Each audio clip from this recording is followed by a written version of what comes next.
पहिलो कुरा त सरकारले जे निर्णय गर्यो त्यो गलत गर्यो।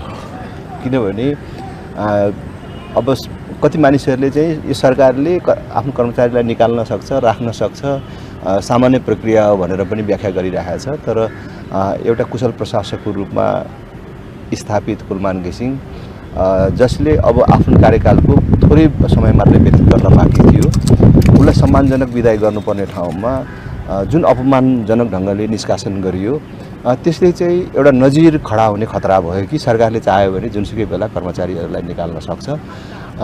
भन्नुको अर्थ के भने कर्मचारीले कहिलेकाहीँ राजनीतिक स्वार्थको लागि विधि पद्धति नागेर पनि सरकारलाई सहयोग गर्नुपर्छ भन्ने, अथवा कर्मचारीहरू चाहिँ राष्ट्रिय सेवक भन्दा पनि अब नोकरमा चाहिँ नै सरकारको पार्टीको नोकरमा परिणत हुन सक्ने खतरा भयो।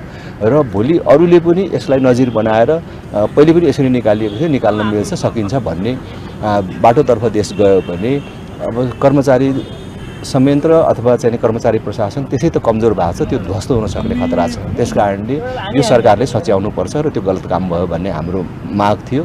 र यसमा सरकारको तर्फबाट प्रधानमन्त्रीले चित्तबुझ्दो जवाफ संसदमा दिनुपर्छ भन्ने कुरा थियो।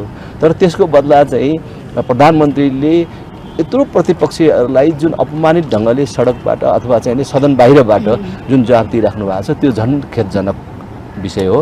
र प्रधानमन्त्रीले संसदमा आएर जवाफ नदिएसम्म त संसद त अगाडि बढ्दैन। एकछिन घन्टी बज्न सक्छ तर संसद अगाडि बढ्दैन।